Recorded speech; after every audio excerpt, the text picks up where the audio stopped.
Дархан аймгийн онцгой комиссийн шийдвэр аймгийн цэцэрхэн захирамжийн хүрээнд Дархан сувг компани, Дархан сэлэнгийн цахилгаанд өгөхсүүлжээ, Дарханы дулааны сүлжээ, Дархан дулааны цахилгаан станц, цахилгаан дамжуулах үндэсний сүлжээ, төрөмж тавьцаад компани, Дархан дахь салбарын нийт 90 орчим албан хаагчид нийт 316 орон сууцны 888 орцонд ариутгал халдваргүй зүйлтийг 2 дахь удаа хийлээ. Эдгээр албан хаагчид өнгөрсөн хугацаанд мэргэжлийн байгууллагуудаас хэрхэн ариутгал халдваргүй зүйлт хийх талаар сургалтанд хамрагдсан.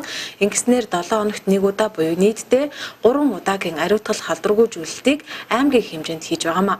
Аймгийн онцгой комиссийн шийдвэрийн дагуу ариутгалын бодис багаж хэрэгслийг худалдан авах шаардлагатай төсвийг шийдвэрсэн байна.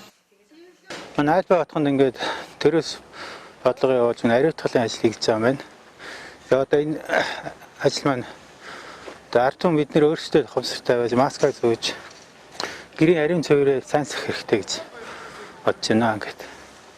Төрөөс явуулж байгаа энэ ариутгалын ажил маш их баяртай байна. Би Дархан аймгийн Дархан сумын 13 дугаар багт орсон суудаг.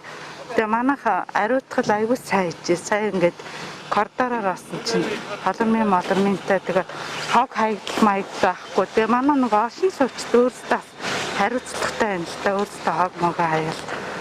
Ерөнхийдөө бол хууль тогтоомжийн дагуу сайн ажиллаж байна.